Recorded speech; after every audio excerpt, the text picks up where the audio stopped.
My next guests are a Madison, Wisconsin-based alt-folk rock band led by singer-songwriter Erik Kjelland. The core lineup includes Erik on lead vocals, Cory Swadley on lead guitar, Nick Fry on bass, and Paul Metz on drums. The band just released a deeply personal album called Cosmic Hit and Run. It was written in the wake of Erik's father's passing and some medical conditions that Erik had going on. I'd like to welcome Erik and Cory from the Mascot Theory to Fox Cities Core. How are you guys doing? Oh, Awesome. wonderful. Thank you for having us. Yeah, we're glad to be here. You guys also had what I assume was a late night last night in Appleton. Yeah, we sure did. Gibson Music Hall, which is one of our favorite places in the world to play. Yeah, it's one of our favorite stops. We love coming up to Appleton. This has been a wonderful trip for us. But yeah, we definitely had a nice late night last night. Well, then it sent you to the wrong address this morning as well to add to the excitement. Yeah, we pulled up. We're like, these are nice houses, but I don't know if we should knock on any doors. Well, apologies for that. No worries. It wasn't far. Congratulations on the new album. And how did it feel to finally play through that last night? Oh, it was awesome. It was. It's nice to get feedback finally, to like put it out there and to see an audience react. With album releases, you don't always get that immediate response. And so with us performing it and doing a CD release show, or album release show, excuse me. It's a really cool experience. And a lot of people probably already knew the songs going into it. I know the Kickstarter stuff went out. You did a Kickstarter for this album, and that went out like a week ago already. Yeah, I think we got all. Well, we were waiting on the vinyl, and once the vinyl came in, then we started shipping everything out. And so the folks that did the Kickstarter have had it for about a week or so, but everybody else not. And I think we put out one song as a single. Yeah, one single that went out about a month ago. Yeah, so there's a little teaser out there. And a lot of the songs we haven't played at all live yet. So it was like in most of the songs, and certainly not in this format. So it was just a blast to be able to finally, okay, here we go. And just front to back. No talking in between. It was just boom, boom, boom. And very different than any other kind of show we've ever done, and certainly any album we've ever put out before. And what is the feeling of going out there and playing songs that people haven't heard before? It's not unusual to play one or two songs, new ones, but to go through a full album in front of people that most probably have never heard it before. What does that feel like? Well, thankfully, Gibson Music has created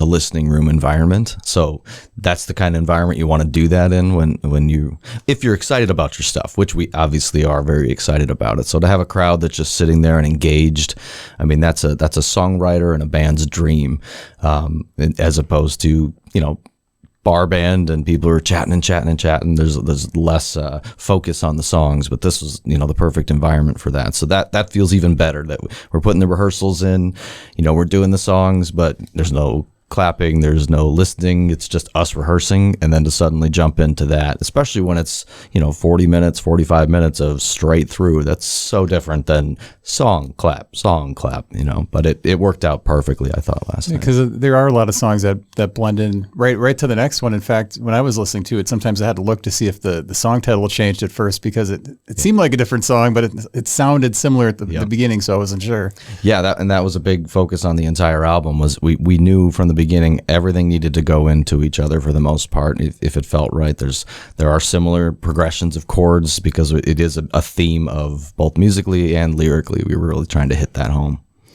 Yeah, it was neat to see. It was awesome last night to bring it to life, really, because we had endeavored to put together what we would hoped would feel like one piece of music. I mean, that was purposeful, that we wanted everything to kind of tie together.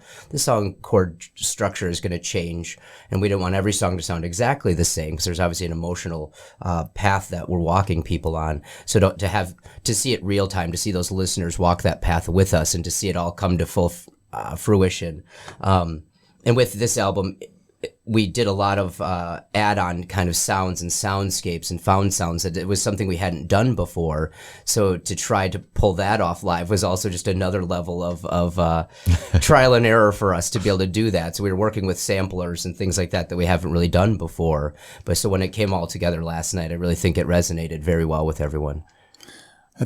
I'm so excited to talk about the new album, but first let's set up some background. So before even talking about when you two met, when did you start getting into music and wanting to play it? I know you've got a musical family, or your family was musical, Erik. Yeah, so my mom and dad were in a Christian rock band back in the 80s with my aunt. And then they kind of morphed that into a worship team at a church. So we grew up watching them rehearsing and watching them, playing live. And I always thought, oh, that's pretty cool. And they had a drummer, which was really cool and very different. And it was a rock band, even in a worship team. And I was like, that's pretty cool.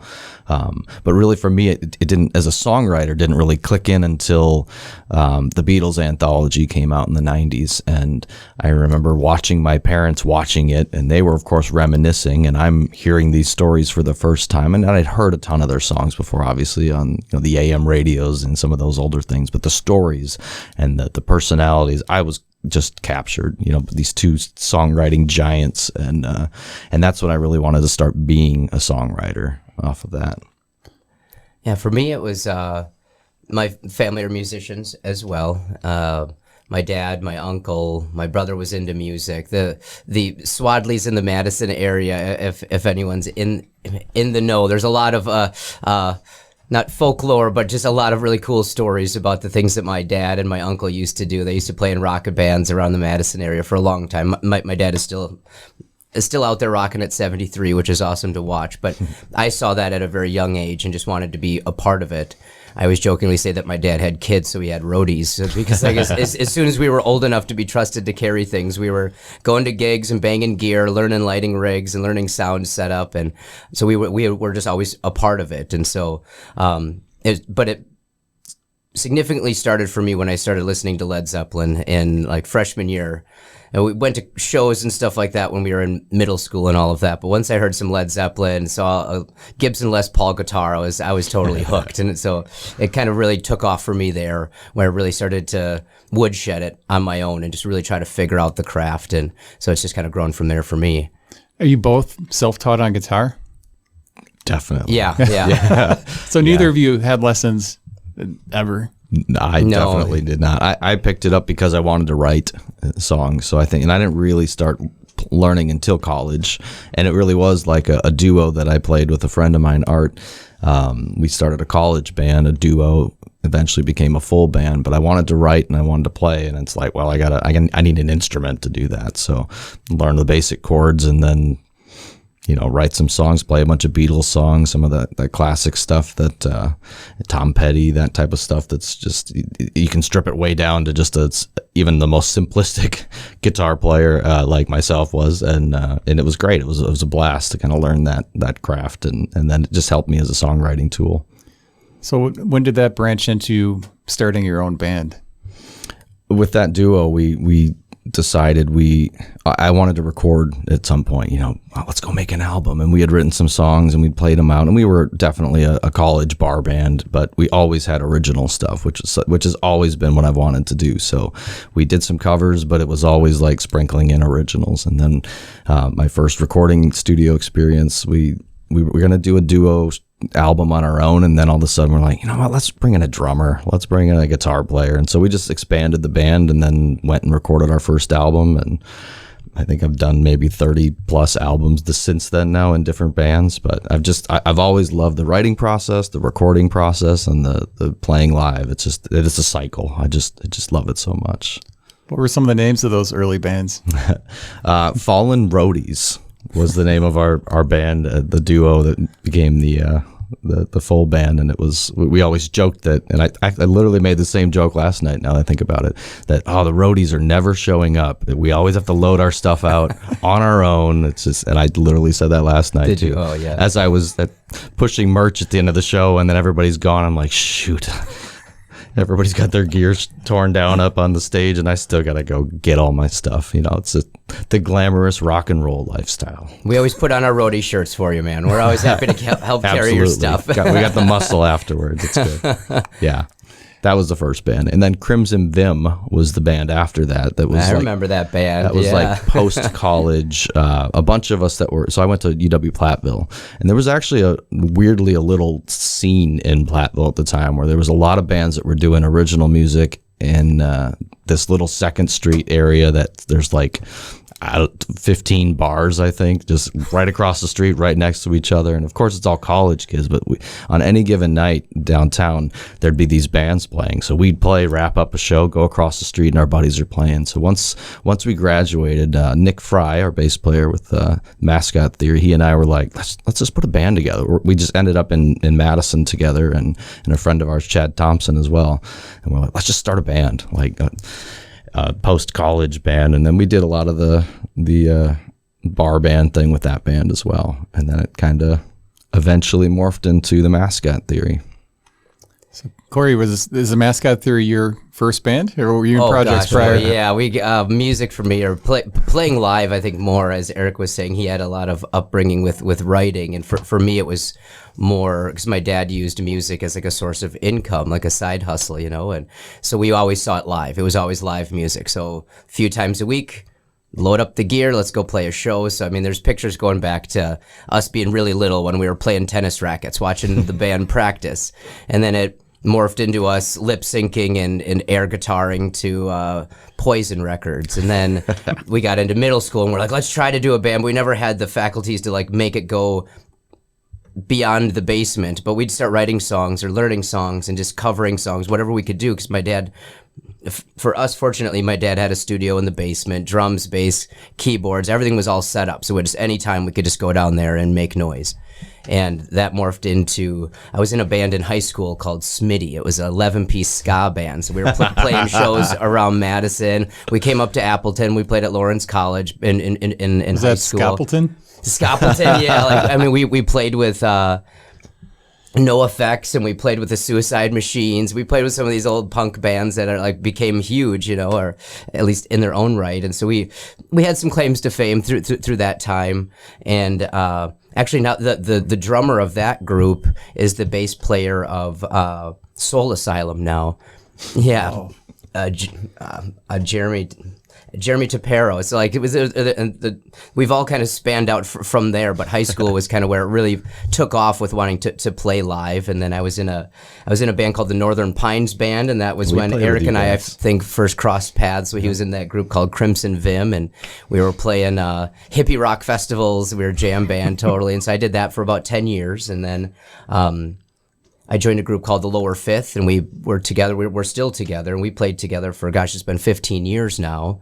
And that's when I met Paul Metz, and I met Erik, and Nick Fry was one of the first bass players of Lower Fifth. And so we've all been close, but my opportunity to join the Mascot Theory came about 4 years ago when Erik and I kind of sat down, and he's like, hey, you know what? We have a transition going on. Do you want to audition? And I'm like, audition? He's like, yeah, we're gonna try out some people, but if you want to audition, you can try. Then I find out later they're like, you'd have to show up without hands to not get the job. We all wanted you, but we knew you were busy. So it was very good timing. Like it was a wonderful call to get, and I'm very excited for what we've done now because in 4 years we've put out 2 awesome albums. The release of Cosmic Hit and Run last night. Erik and I were talking this morning about how this has been another step up of our collective writing prowess of working together on an album, and this one in particular took a lot of sitting down and I don't want to say charting, but we definitely had to walk the path of what is this story going to tell, because we wanted everything to tell the same story, and that's a little different than the albums we've done in the past.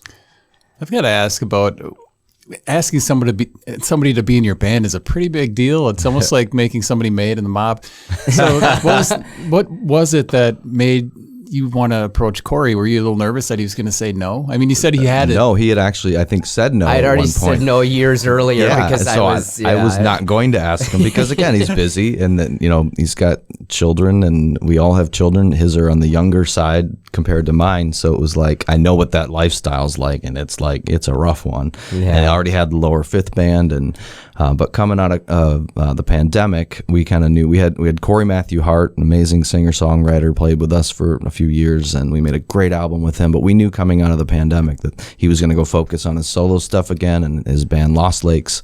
And then pandemic made us not have to worry about that for a little bit too. But then eventually kind of we got that itch to like, well, we probably want to play again in 2021. So we kind of had a list of some guys, and I was like, well, we'll bring in some of these guys, or just even ask some people. And we were like, we kind of need to audition because we don't really know what we had. Some ideas of some new songs, and we're like, let's bring some people in, and if it's not exactly what we were doing before, that's okay. Like, we were kind of morphing styles a little bit, maybe, or kind of just depending on what you bring in. But I was not even thinking about asking Cory because he had said no at one point. And then Nick Fry was like, why don't we ask Cory? I'm like, he's not gonna. I'm like, he doesn't want to be rejected again. Yeah, it hurt too much. It took me a while to get over that. So I think I sent you a messenger message and was just like, hey, you're busy. I know you got stuff going on, but we are going to be looking here. And yeah, it was like, we're having some auditions. We were literally setting up some time in a local studio to bring in anybody we could kind of get in to come and just try it out. And we tried a few out. But when Cory's like, yeah, I think I could try that.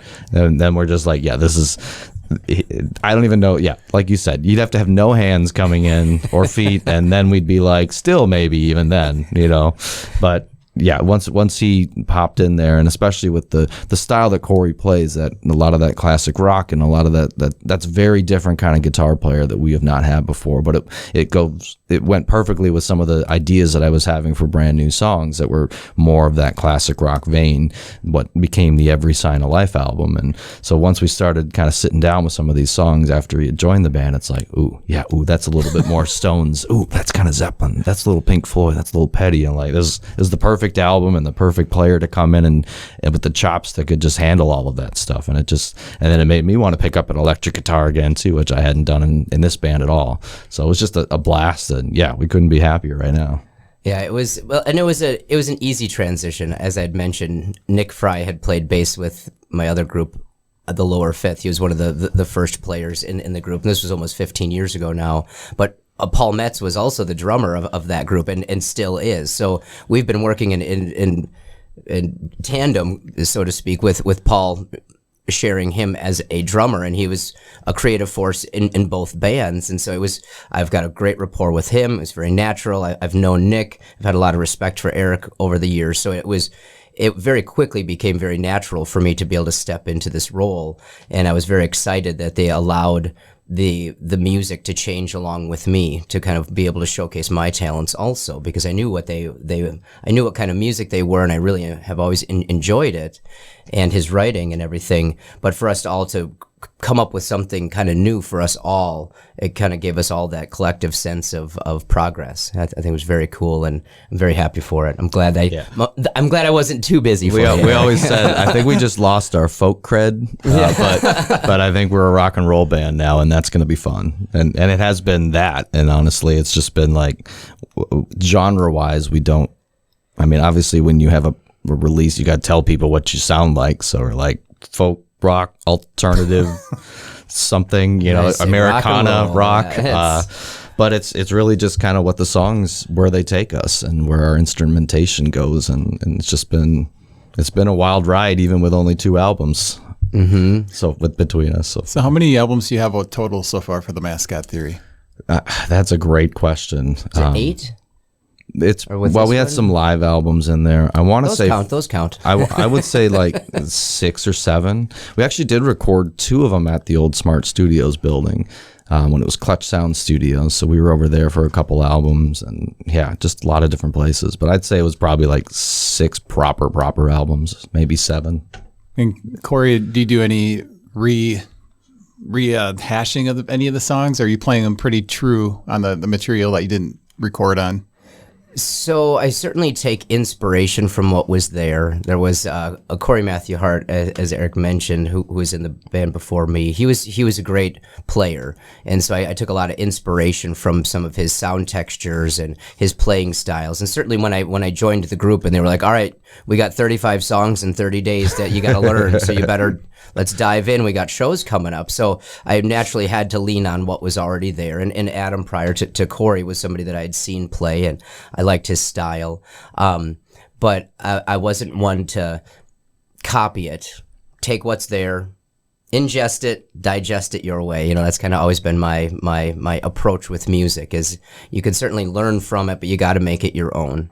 And so that was a really fun process for me, because it was a little more difficult, I think, because when you're writing a new song, it's whatever you make of it. Yep. But when you're trying to make sure, one, I want to pay credit to the person that's already done it before me. I know the band is used to hearing it a certain way, so I've got to hit certain parts. I got to have certain tastes and flavors in there, but then I also got to swaddle it up and make it exciting and crazy for me. So, yeah, I certainly took cues from what was there, but then we've those songs have expanded. There's actually songs on our previous album, Every Sign of Life, that they had previously recorded and put out, and then you sprinkle some pepper flavor in there of a Swaddling, and all of a sudden they're rock and roll songs. Yeah, the rock and roll came out. Yeah, the rock and roll came out of these songs, and they were ready for it. Yeah.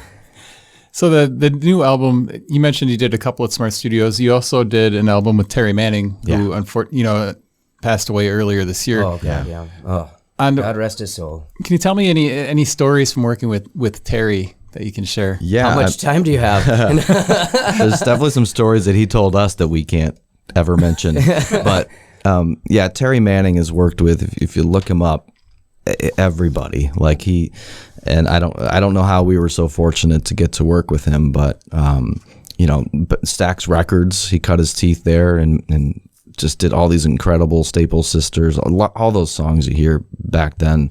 He was involved in that in one way or another as an engineer.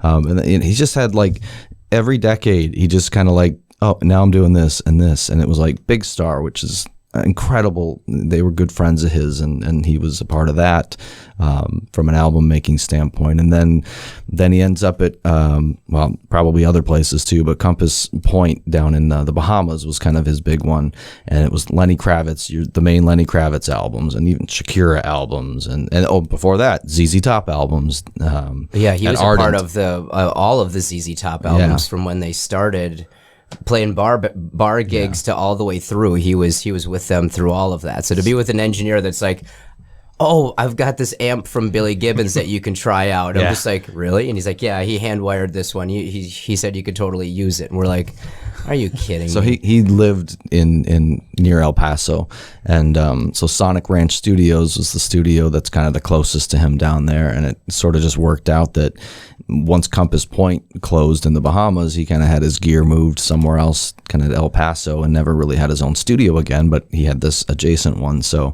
he had all this knowledge, all this gear, and a studio pretty close to him. So when we were able to, he had heard some of our demos and heard some of our other stuff, and he was just like, yeah, I'll make an album with you. We're like, oh, really? Cool. And of course you're nervous. We had really not worked with any kind of a producer that was going to, in theory, be that level, but also could just totally strip songs down to their bare whatevers and then build them back up. Like, we didn't know what we were expecting anything.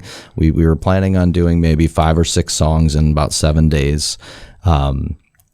At best, and because we just didn't know how much time we were going to take deconstructing and then building up, and then we get down there, and of course we're nervous to be meeting any human being with that kind of a Wikipedia page. It's crazy, but he's the one who picks us up at the airport, and it's just like, as soon as we get there, big hugs, big high fives, and we're all pals already. And he's just, he's like anybody and any star you probably know of. They're just humans. Spoiler.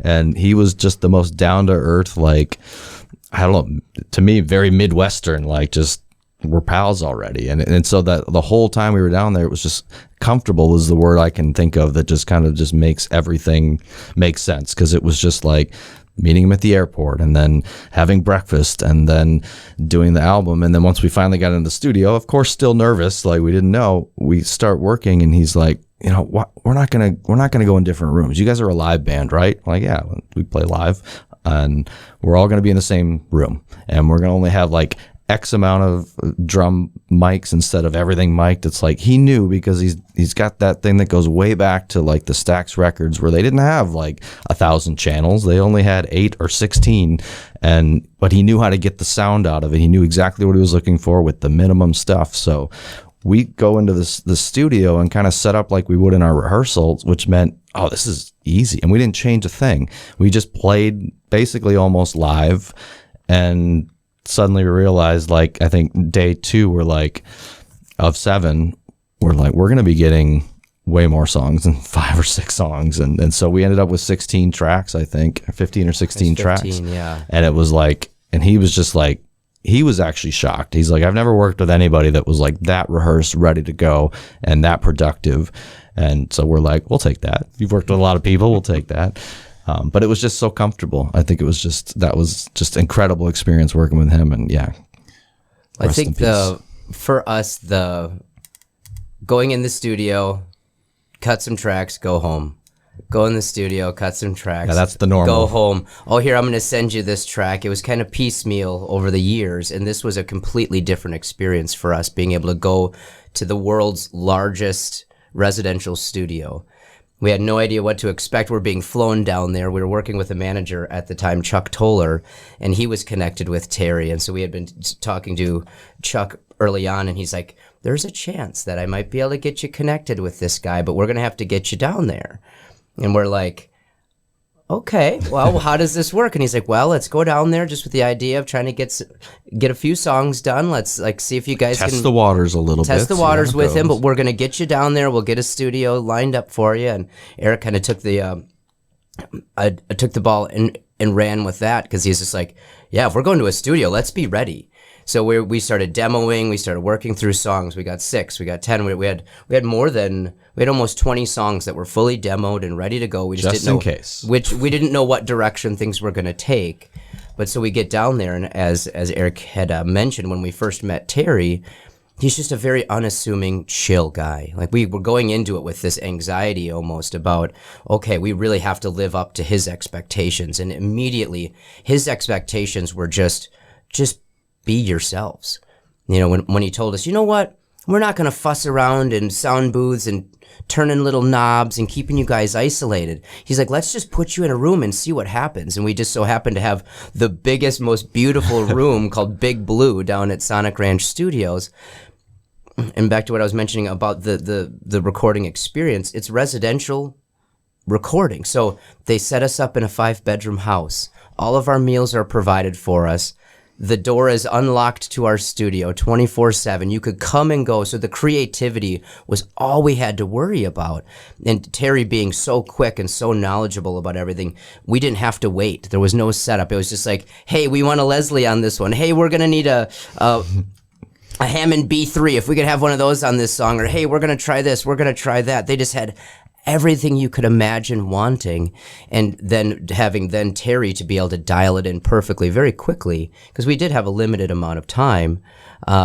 So that allowed us to be in this creative space that we had never really been in before. And then to have this amazing man at the helm that could just lead us to it. That's how we were able to get through 15 songs in 7 days. And we weren't skimping. I mean, we were just nailing it. It was just like a dream come true.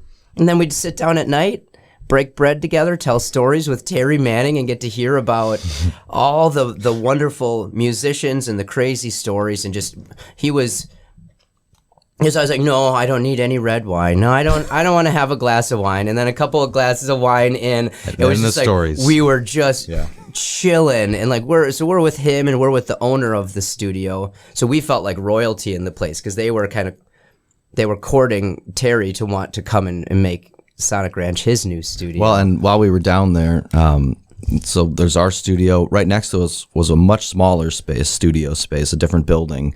And even for a couple days, I didn't even realize who was over there, because we were really focused on what we were doing.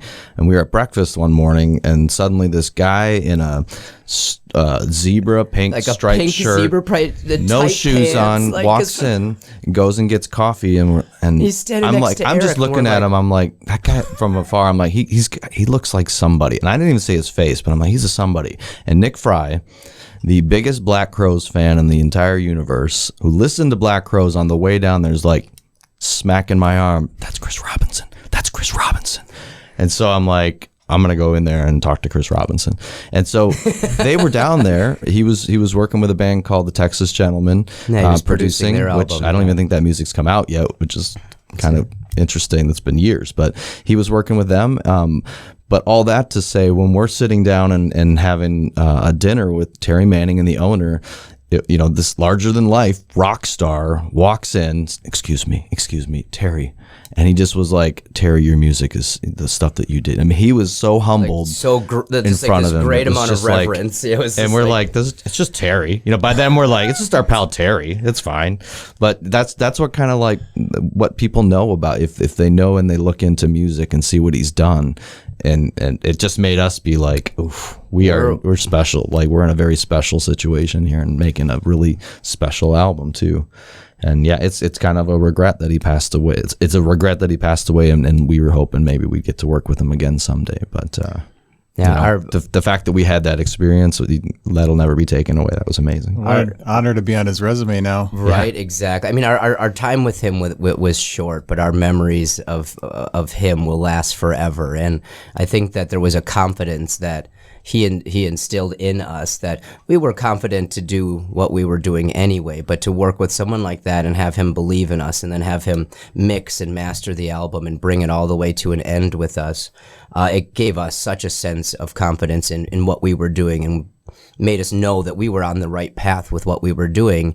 And it was that confidence that allowed us to think we could do this again and maybe even do it on our own, because we saw it all happen. We saw what went into it. Why not employ all of our knowledge, our technologies, try to record something at home on our own, and then we can do it our way. And that is how Cosmic Hit and Run started, and where it's at today was we put our heads together. We're like, we have the microphones, we have the technology. Let's bring in some people that understand the engineering side of it, the recording side of it better than us, so that we have somebody handling that so we can focus on the music. And Erik he's scouring the internet to learn about this pad or this MIDI or and Paul's learning all this stuff about drum miking, and we're setting up our house studios, and we were just able to take that confidence that Terry instilled in us and just like let it explode. Yeah. We were talking a little bit about Terry and how you were in the studio and you were soaking in the knowledge, but for this album you guys went completely different than you have in the past. Yeah. Decided to take it on yourself. Cory, you mentioned that Erik was scouring the internet trying to find out how to record. And I know you've got a graphic background, which obviously we can get into the artwork and all that, which I'm sure you had a heavy part in. Yep. But what was the experience of doing all this yourself after so many albums of having it recorded in a studio? Well, yeah, like Cory said, we had a lot more confidence, and I've recorded stuff in my studio before, but with the Mascot Theory, we've always tried to level up every time we do things and not go backwards. And this was like one of those chances, like, are we about to go backwards on this, or can we pull it off? But the kind of album that we can get into what exactly it is as a concept album, the only way this would work would be to do something completely opposite than going to a studio, having a finite amount of time with a producer and paying for studio time, because we wanted to explore a lot more creativity and some sounds and landscapes and just thinking about this very differently. So we're like, number one, that would cost a fortune in a studio. So how can we pull something off without that? And then can we make it sound like our other ones as good and or better, and just keep that level that we've kind of been used to doing, because we didn't want to take a step back. And we realized pretty quickly, like, oh, this is going to work. And we employed Michael Mood to help, who's a bass player from Beth Killy Band. And we kind of talked to him and we're like, here's what we're thinking about doing. But we could use some help from the engineering side. And then, you probably will have you mix it, because we had heard some of the stuff he was working on, and he was on board. He was on the team. And so once we had that confidence too, and then as we go to record these things, we're trying out crazy, weird drum placement mics and a giant 10-foot plastic tube with a microphone in awesome. it. We called Tubi. And like Mike, a 14-foot tube with I think Michael was 57.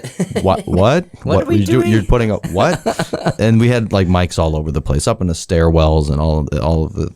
But we had knowledge that we knew that. Well, and technology is much better than even 5 years ago. It's just like things are better now. Things are cleaner, crisper with the tech, and so we knew we were going to get solid stuff on like 15 years ago, 20 years ago when we were making basement stuff. So we knew we could get that. And that's really what gave us that confidence and then allowed us to have the time to work on it. And it's a concept album which originated on the passing of your father, going through the whole end of life process. Yeah. Of course, you had some medical stuff come up.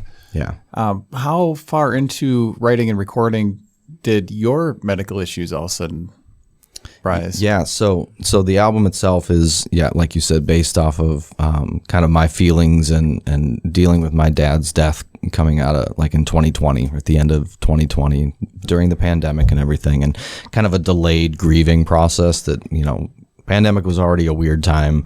And then having to deal with that, I don't think I ever processed it fully. But of course, at the time, as a songwriter, you're writing notes down. You're writing some little thoughts down. And I had written one of these songs that is on this album that was specifically about a time when we thought he was going to go with a procedure. And it was a full year before he actually ended up passing away. But it was those kind of evenings where you were told it probably was going to be the last one.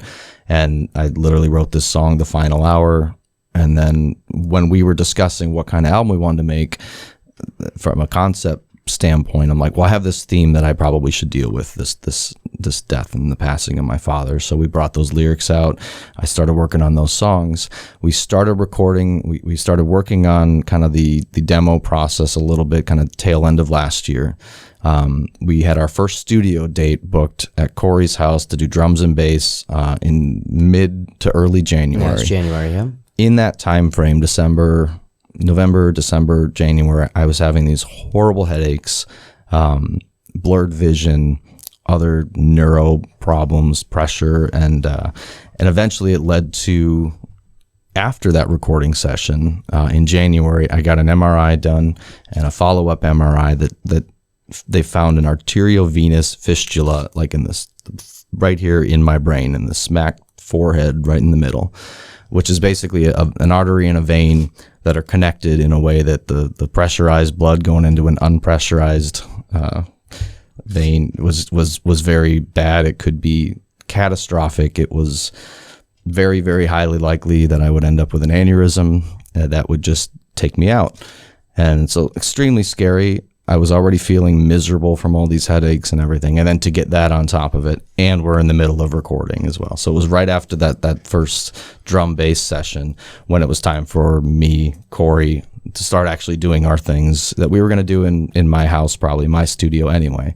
But yeah, all that just kind of just piled up right then and there. And then that kind of just set us on a path that, for me, I once we figured out what this was, once I had a medical diagnosis, and then we realized that I was going to have a surgery done, that was booked for May. So we were looking at like 2.5 months that I was going to have to be waiting, where they told me, don't do anything. We don't want to set this thing off.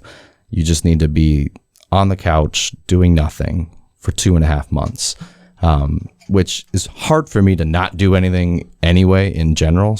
But not as hard when I'm feeling miserable and my head's under a pillow. But the days I felt good, I still wasn't able to do anything. So what really helped me get through this was the fact that we were doing this album and the way that we were doing it on our own in my studio. And I was able to really just keep working on this album. That was the thing that kind of got me through that whole time. I wasn't able to work. I wasn't able to do much of anything. So being able to do some things, finding out weird ways to record, finding out little weird instruments to buy on eBay just to try out some sounds and MIDI sounds and found sounds, and all of that really helped me get through. And then it gave us a deadline that wasn't necessarily going to be a deadline when we originally planned to do this album. It was going to be an infinite amount of time. We'll get it done when we get it done. But now that May 5th, I wanted to get everything tracked, handed off to be mixed before I went into that, because we didn't know. It was a surgery that was, they do them a lot, but the thing that I had was extremely rare. And with any surgery, with anything in your brain, you don't know what's going to happen in the process of doing it. So I was just, feeling like I got to get this done. If this is the last thing I ever do, I want to get it off and onto mixing to the album. And so that became the deadline for the album. Did your diagnosis cause you to go back and change any of the lyrics or any of the songs that were already pretty much complete? Yeah, it really did. Most of the songs stayed pretty similar, but there were definitely some passages, especially the end of the album. So the album's kind of split up into, it was always going to have this vinyl format in our brains. It was going to be this side A and side B. Side A is kind of my dad going through what he's going through, me watching him go through that, deal with that, and then kind of the side B flip was going to be, okay, he's passed. Now what do we do? Now how do we look at the universe in the grand scheme of things?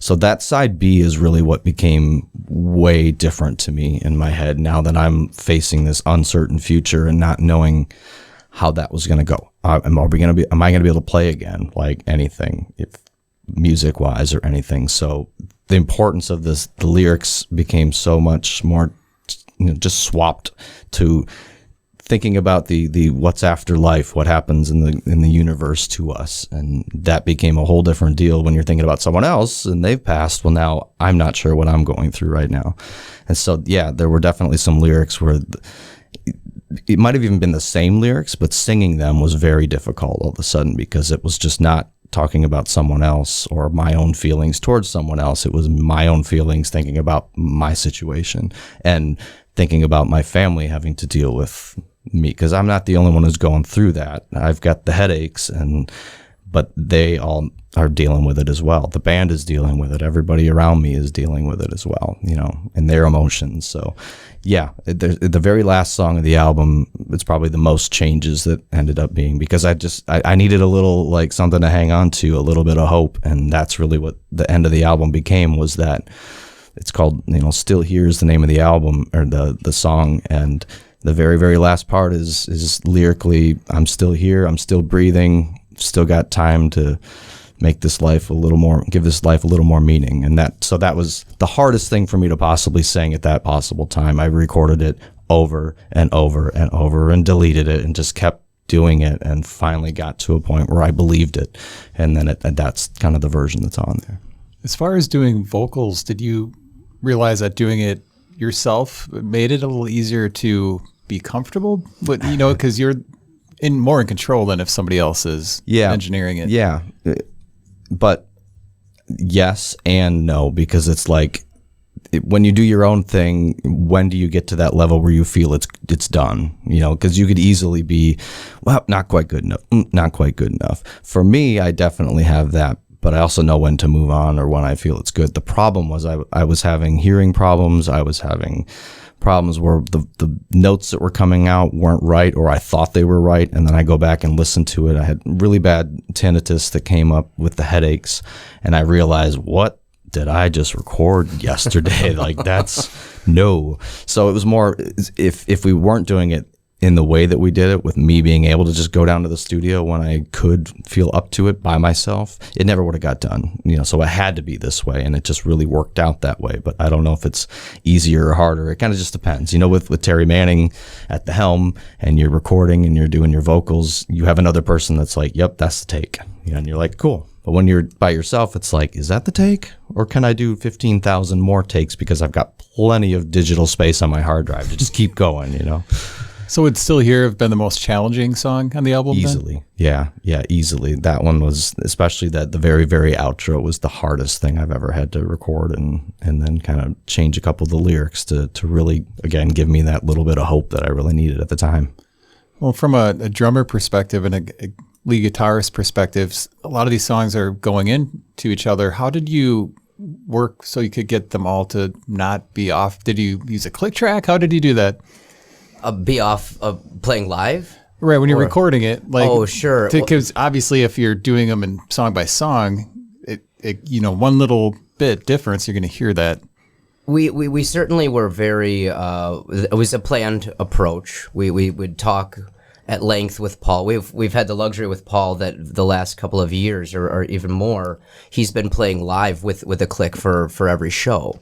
So he was getting very used to that, and we're not used to playing to a click. So as long as we can follow Paul, we're going to be okay. So I mean, it was a very calculated approach with the song flow and the tempos, and the songs connect, but they don't connect in a timing sense always. So there's a couple of them do, but yeah. A couple of them do, so we had to make sure that those flowed together. But there's other changes that are happening, and so we had to figure out a way to use found sounds that would evoke whatever up or down we were trying to portray.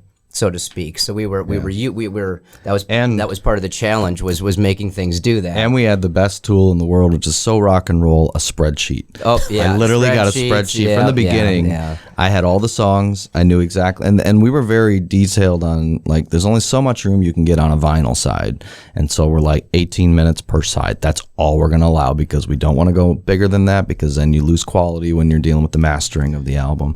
So that was always it. So I knew exactly how much time we had for each song. Once we figured out tempos and rehearsals of songs, and we record those rehearsals, we kind of knew exactly where everything was. We were playing with seconds here, tempos, seconds there. It was literally like, okay, if you want to play that little solo thing, just know that we got to take it away from song 3, because I only have so much room that we're working. So we had those all laid out in a rock and roll spreadsheet, and the transitions was the other part of it. So like track 2 and 3 literally go into each other, and those were purposefully written as songs that were going to be, and like we were talking earlier, like it's hard to tell sometimes which song goes into it, or you don't realize, oh, this is a different song because, oh, they're not singing anything that they were singing last time, and that's on purpose. Everything on there is on purpose. Sometimes they're like super jarring, and sometimes they're just like, oh, we're in a different part here all of a sudden. Is this part B, or, oh, it's a different song? And unless you look on, like you said, the track listing to see that the song name changed, it's hard to know.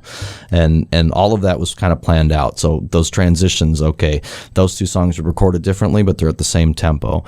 And what are we going to do at this point? What's dropping out? What's coming in? Is the drum beat going to change, or do we keep it the same? And like that song 2 and 3, we actually have an outro of song 2 that kind of matches and goes into song 3 before song 3 happens. So we knew exactly in the rehearsal process and the planning of all of these songs how they were going to go. And some songs have, like Still Here, it's a very fast, upbeat beginning, and then there's a very slow ending. So we had to figure out how to accomplish that. We kind of had to figure out, are we going to do a click track that just suddenly gets slower, or is that going to be impossible to try to match, or do we just do 2 completely different songs and put them together? Well, that doesn't quite work. So we did a lot of that, like in the rehearsal process. Can we get to this? No. Okay, what do we have to do to make that happen? So how did you do it? With that song? Yeah. That one we actually ended up doing a tempo. So the way we did this as well was very different than we've done in the past. Is typically when we're recording drums and bass, all of us record at the same time. And yes, you're recording what we call scratch tracks for everybody else, but you're really focusing on the drums and bass.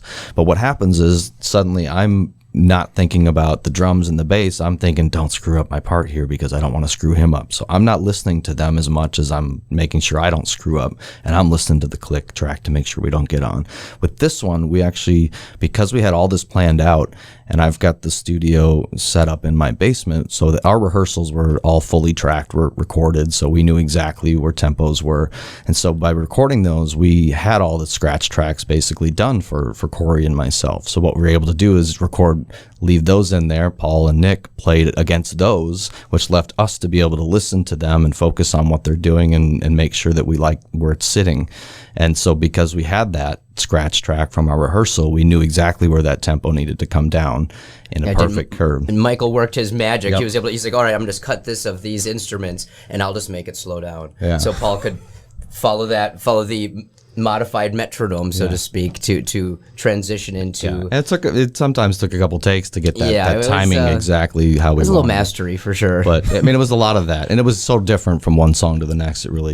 That was probably the hardest one because of that tempo change. Well, you mentioned that track 2 and 3 going together, they flow right into each other. But then track 4, Wide Awake, is like it's almost got like what do you could say, a dance disco kind of? Yeah. Okay, disco. Yeah, that's actually it's got like a disco, it's like got the 4 on the floor kind of stomping beat, and it's when I wrote that song, and so I demoed all these songs ahead of time with just what I could do on my own stuff, and I put some I'm not playing drum kit. I'm getting some drums in there so we have a feel for it. And I remember this song, I was like, Paul, I think I just wrote a song that has a disco beat. This is not Americana. It's not folk rock. What? No, actually, Paul's like, let's do it. let's do it. Yeah, I'm like, are you sure? Like, this is very different than what we've done. And for me, like, and the reason, like, Paul and I've always just played so well, I've got this backbeat in my head all the time. As an acoustic guitar player, the upstrokes, it's just, Paul and I have that locked in. This is the opposite. Disco beat is boom, boom, boom. It's on the front side. So it was hard for me to even and still like figure out what I play live because it's just not the same as our typical. Boy, is it folky. fun to play live. We got to do it last night. But doing it for the first time like, last night was like we can do disco. It was cool. Yeah. Were people up and dancing at that point? No, we made sure I saw everyone a sat couple down. people in the back that were trying to stand Oh, up. you know what? I saw the them moving bartenders. I around. saw the bartenders. They were bobbing in their seat. Yeah. So it'll be fun when we bring it into a regular show out of the context of the entire of the album. Some of these songs are going to be like, They're going to be a lot of okay, fun, now they're going to go into a rock and roll show and people will be moving, and how will that look? It'll be very different. But yeah, that was a crazy one. It was just like, but again, it was like we didn't have any pretext of what we really wanted to do with this album. It's like, okay, the lyrics work on this. The music is what I want it to be where it is in the album. And it is like very different. Like you said, track 3 to 4 suddenly is like, boom, oh, that's different, on purpose. And that's what was fun about making this album is we have those throughout the album. Sometimes they go together. Sometimes they're just, ooh, hello, disco. And there is a lot of emotion in this album, obviously, based on the content.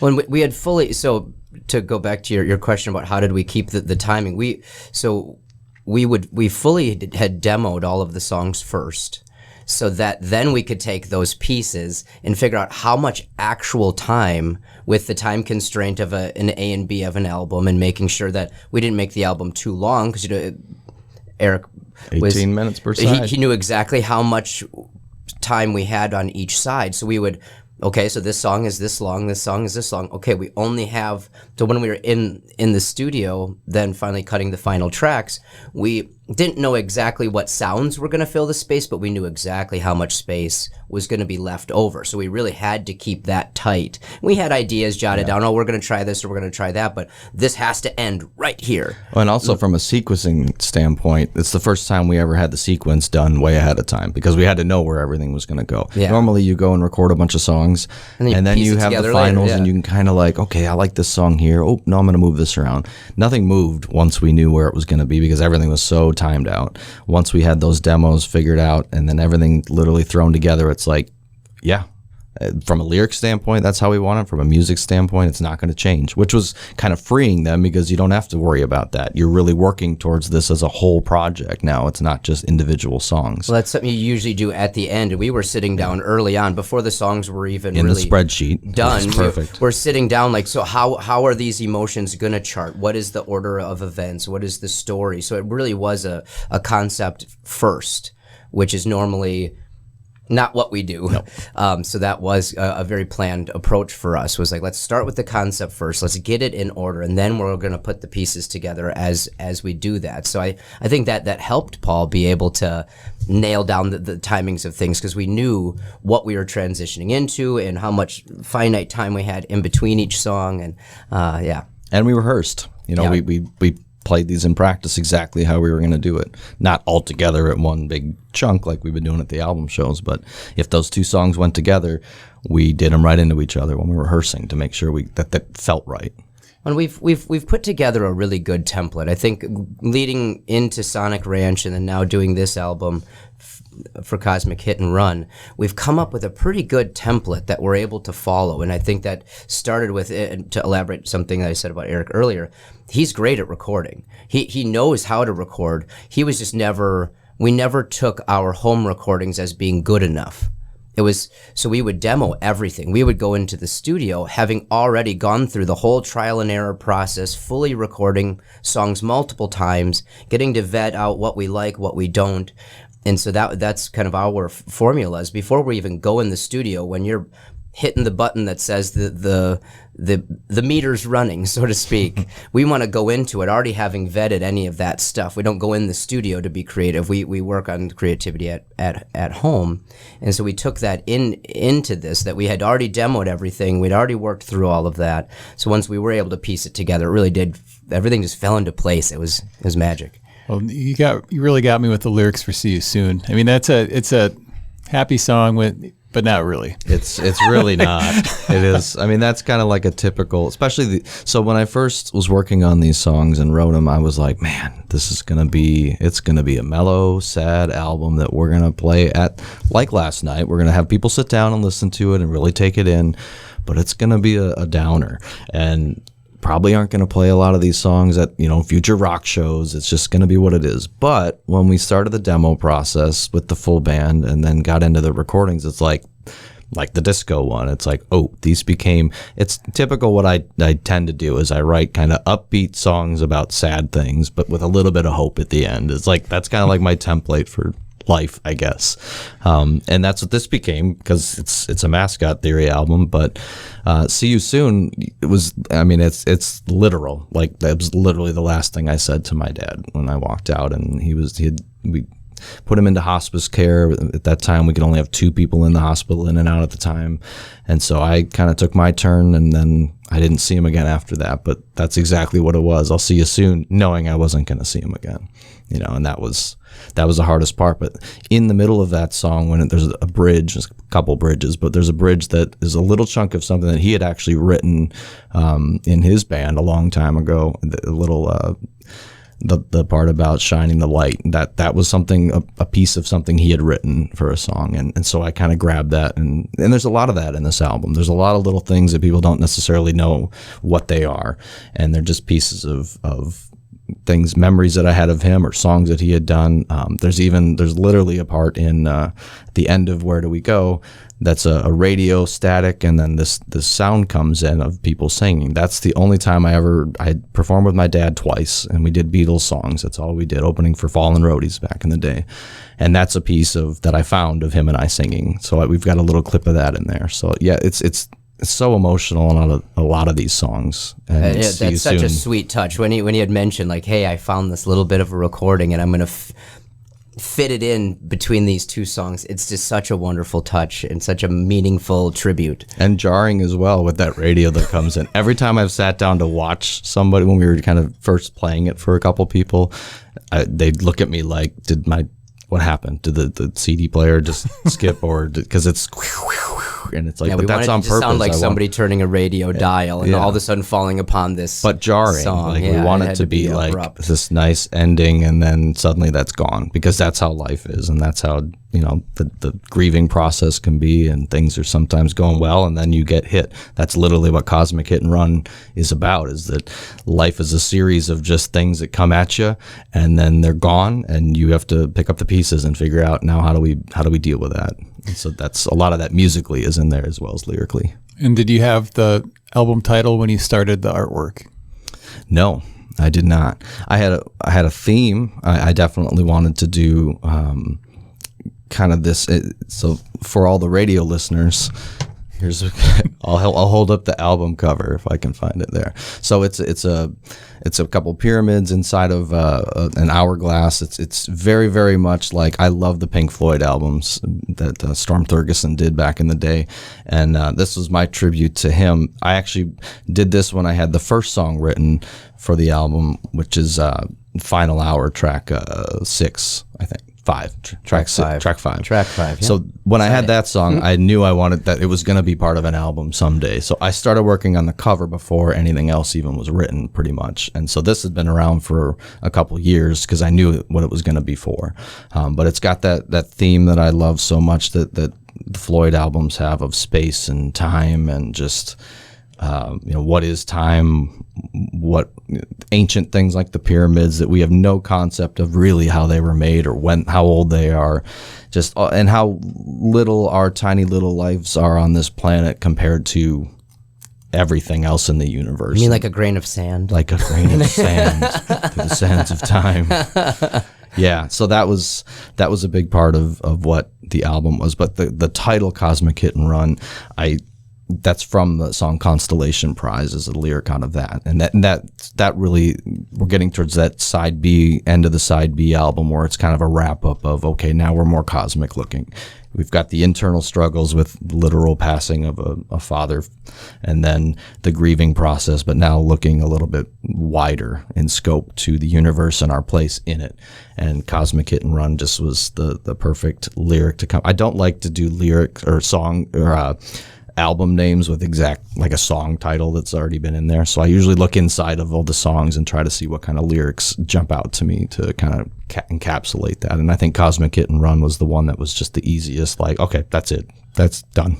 Well, being a graphics guy, do you get excited about getting the artwork done? Yeah. Just as much as getting the music recorded? Both, yeah. Especially like this one. I love this album cover before it was an album. And I knew it was going to be I knew we had to do it justice from the music standpoint and the songwriting standpoint because I like the album cover so much, which usually doesn't happen. Usually I'm not doing it ahead of time, but this one was just such a fun project and it had so much meaning because of that song that was literally, when my dad was going in for that procedure and it felt so intense at the time that I wanted to really encapsulate that in a visual standpoint. I love the fact that you guys are a vinyl band. I guess I can call you guys a vinyl band. You've We done have two. Yeah. 3 actually. We had a live album too. Oh, you also did you're on the Wisconsin, was it? We created the Collective? Wisconsin Vinyl Collective. Yeah, I did that for 3 years running, which was a blast. How did you get the idea to start that? Not to get too far off a track. Yeah, but I think vinyl process and the costs are very prohibitive for local bands to really, because there's so much that goes into making a vinyl that you just can't cut corners on cost. There are very specific things you have to pay for. So I really just wanted to be on vinyl for something. And then I had the idea to bring in other Wisconsin bands because I think that community is huge. And not only that, we started playing Mile of Music and started getting to know a lot of bands up around here. And then it was like, maybe we can find a project that kind of does that to other areas in the state and just kind of brings them together in a project. So I reached out to Butch Vig from Garbage and mega producer and said, hey, would you help me out with this? Can we do something to try to get these artists together? And of course it was like, how do we get the biggest artists? So like we got Violent Femmes, any Wisconsin Tide artists. And so you get the Bodines and Violent Femmes put a track on there. And then Butch had a song from Emperor's Wyoming that he put in there, but then also other bands that aren't at that level. How do we mix them? Like you said at the beginning of the show, we're playing some songs that are locals and they fit right in with the ones that are nationals. That's what I wanted. I wanted people to hear that Violent Femmes sound or the Bodine sound, but then also hear a Kyle Magna, and just like, I want people to realize that it's not just because some folks have the bigger spins on the radio or whatever, doesn't mean it's always the greatest, because there's so much great local, and I'll call it local, but Wisconsin-based music. And so I tried to get as much of it could spread out throughout the state, a lot of Milwaukee representation, some Stevens Point, and just try to get as big as I could. But Bon Iver wouldn't return my call. So that was like the If you're listening. ultimate. If you're listening, Bone, Mr. Bone. those are great albums, and Bon. people should try to track those down. And like still John have the Wheelock, website up. Corey Chisel, and Yeah. you've got they're chock full of Wisconsin artists. It and was they're so great much listen. fun. Yeah, it was, and the curation of the albums was so much fun. But also the once I got the songs, because you're really like, fingers crossed these aren't going to be horrible songs. Because when you're asking someone to give you a track that they happen to have sitting around that they haven't released before, that's a pretty tall order for a local band. If you've got something, you probably have put it out.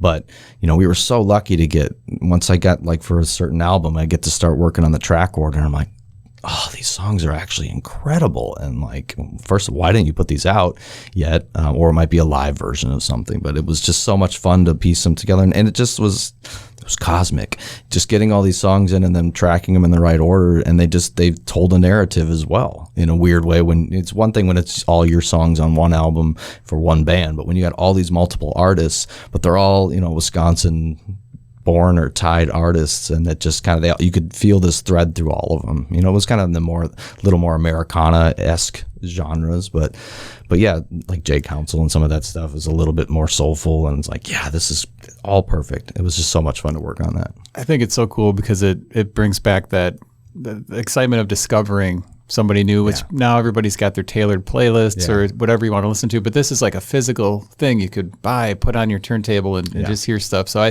any chance you're going to do a 4th volume? If Mr. Bon Iver calls me, I would. Or I would say that or Steve Miller Band, because the biggest thing is the first couple albums we were able to get on the record store day list, which is like the mecca. It's one thing to get your album out to local stores. You're only going to sell X amount of them, what you need to. And we did it as a fundraiser for the Keep Wisconsin Warm Cool Fund. When we got on that national record store day list, then you've got a Violent Femmes and you've got a Bodines on there. Stores across the country, people across the country buy this thing. So we sold a lot of those albums. But once we started getting to like, okay, I can't get the big dogs anymore, then it was a little trickier. So if we had some bigger ones, it makes the cost a little bit more prohibitive. Well, did Justin Perkins master that, or did you go to somebody else? Because I know Justin mastered your This is new the album. first time I've worked with him. I've known of him and known his work, but I was like, I think we were working on, yes, we're doing this album all on our own, but I definitely want to work with Justin for the mastering because I had not worked with him before, and he's in Madison now, so I'm like, this is perfect. So yeah, that was a really fun one. But no, I don't even know who mastered it. It's been a few years. It was 2019 was the last one, and then had we have done a 2020, that would have probably been not great because pandemic hit at that time, literally that exact time, like a month later, I think. So that would have shut down any opportunity to sell that thing. Well, you're also, Erik, involved with Flannel Fest, which has been going on for quite a while. Last year you had the Jayhawks. This year you've got the record company. The record company, the Beth Killy Band. I always say that one wrong too. I would say Kylie. Yep. Killy. Oh, close. She and we had last year, if I could correct you guys, it was Blitz and Trapper in the old 97. Oh yeah, Jayhawks was before awesome. that. Jayhawks was the year before that. Time flies when you're having fun. Oh, I know, right? No, it's just been so incredible to be able to play with these bands and get to know them and just get to hang out with them. And now we've got another band, American Scarecrows, this year, right? Yeah, we got American Scarecrows and the record company, and it's gonna be a blast. So I know you're gonna be up at Tanner's and then up in Kimberly, and then you're gonna be at the Barrymore Theater down in Madison, I believe, the day after. Yeah, November 21st in Madison, November 22nd in Kimberly. In past years, it was Appleton first and then Madison second, but this year it'll be Madison first. So it'll be a Friday night at the Barrymore in Madison, and then Saturday night up here in Kimberly. Erik, are you the type of guy that just likes to always have a lot of irons in the fire? Yes. I believe Erik was the one that told me when I said, I feel like I have too many irons in the fire, and he's just like, you just need more fires.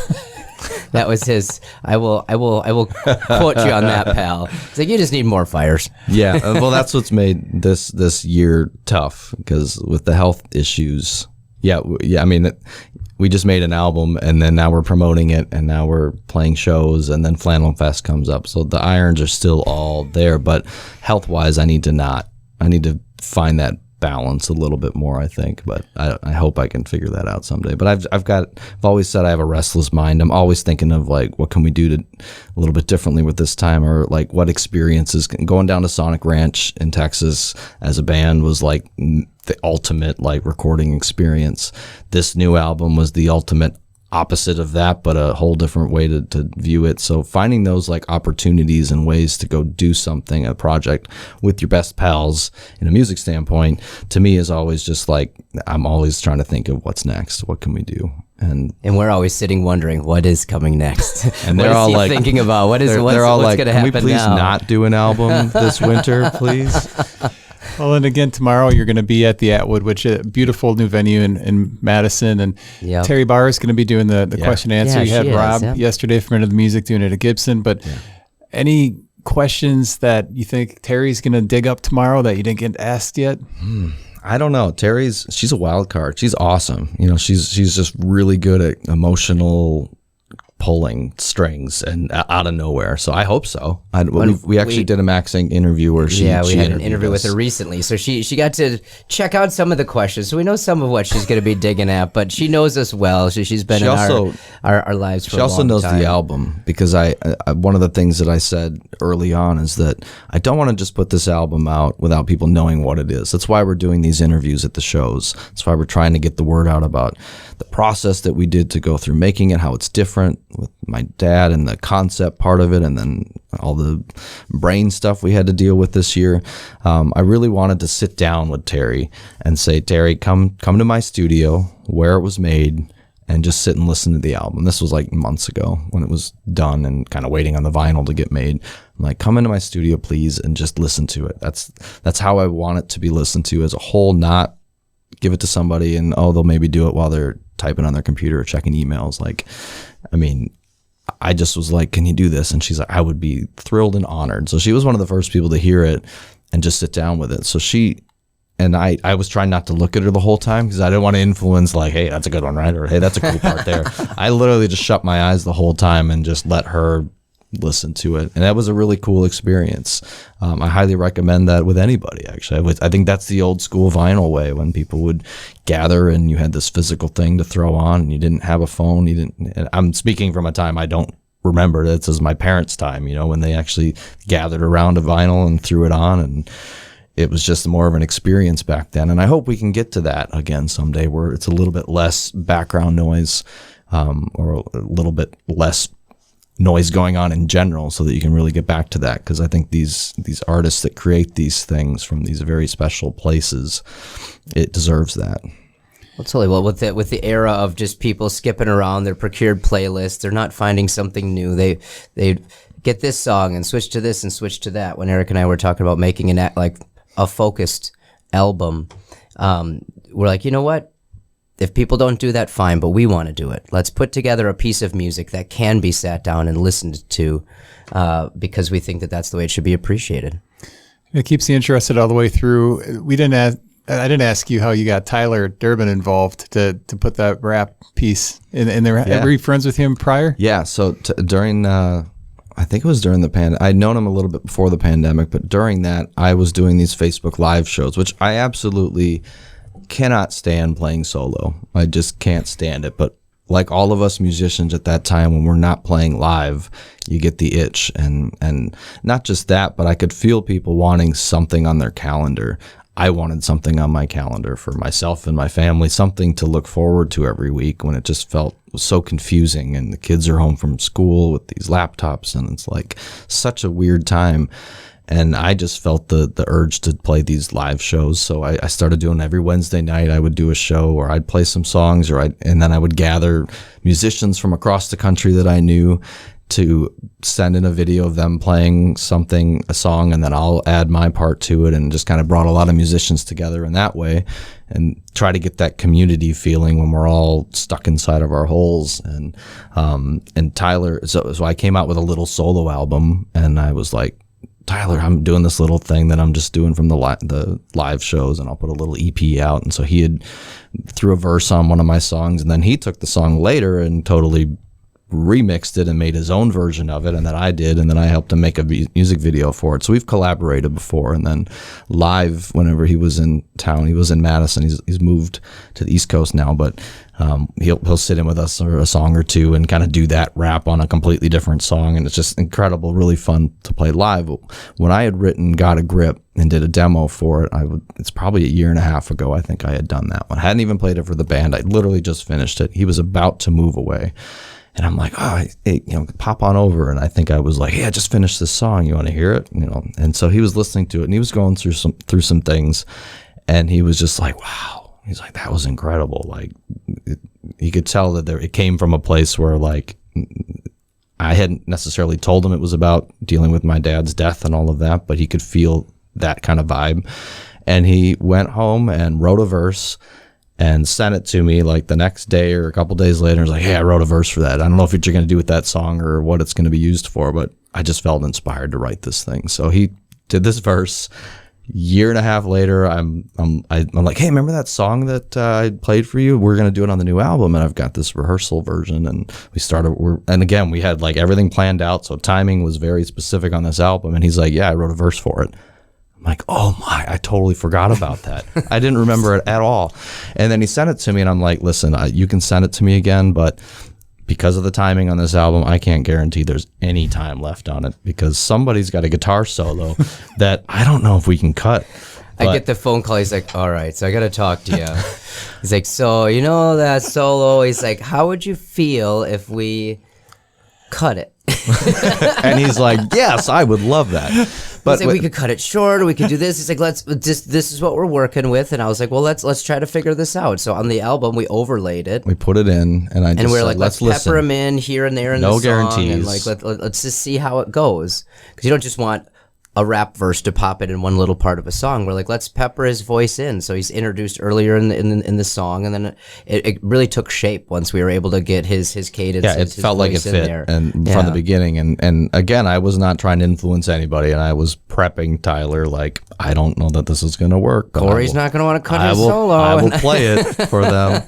And everybody really dug it, and it just fit. And again, we have these, we have a disco song that comes after that, and it's like, so there's obviously no preconceived notion of what it has to sound like, but it just fit perfectly in it. So it was amazing. And then, he's in town this weekend, so he played it with us last night, and then Yeah, it's been awesome hanging out with him. He's just a really good dude. He's really positive. He's really just he's great to have around. He's a wonderful performer. We could throw curveballs at him, and he just goes along with it. So we brought him up for our encore song last night as well, which was a song that we had played with him years back. And he's backstage. He's like, "Wait, I don't necessarily remember this. Hang on, just give me a second. Let me figure it out." And then he just jumped right up and did it. We were messing around with the piano at Gibson Music Hall yesterday, playing some games, and it was he's just a treat to have around. So some good mild music memories. Do you have any that you can share? And what does Appleton mean to you when you come up here? Is it kind of like going to a second home? Absolutely. We were just talking. We just said that this morning. We're like, this place really just feels like a second home. We could see living here. It's such a great community. We are just shocked at how appreciative the people are here for original music. And Mila Music obviously is the pinnacle of that. They do such a wonderful job of showcasing original music. They get some locals, but they just procure these lists of just incredibly talented artists that are all over the country that have original music. And so, we've had such amazing experiences coming up here, because you're given the opportunity to meet the other bands and hang out and get to spend some time and learn kind of what they're doing, networking and things like that. But you also get to see, and then you get to see them perform, and you get to see some really good shows. Yeah, we love Appleton. It literally is like second home. It's our second favorite place. If we're playing an album release show, it's going to be Madison and Appleton.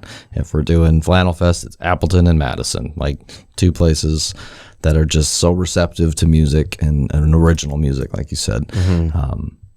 And even like at Gibson last night, a listening crowd, when we're like, okay, everybody's going to sit down and listen to this album. And everybody did that. And it was such a great time. And you just don't get that everywhere. In fact, you get that barely anywhere, really, unless you find a gem on a perfect night. But really up in Appleton, it just feels like that. And I know it's not that way all the time and everywhere, but when you find those times and those places, you make time for those places, and you get there because it just feels so good. No, we're always happy to make the trip up here. Definitely. Last question for you guys. If there's one thing you want people to take away from the album, what is it? Oof, that's a good question. I think that the takeaway is how the album wraps up. It's things.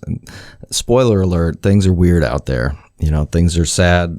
Things are confusing for everyone. Everyone's got stuff going on literally everywhere all the time coming at you. And I just hope that people know that if you're still breathing, if you're still above the grass, we can still do something to help other people, to help ourselves, have a little hope, give a little lenience to other people. You don't know what people are going through. You don't know if they've got a thing in their brain that's been growing for 6 or 7 years that you didn't know about, that you can't see. And there's other health struggles that people have that you don't see, and some that you do. But you just really need to, we all need to just figure out how to make it a little bit better for ourselves and for everyone else, and give a little grace and have hope. We have to. I think that's all you can do.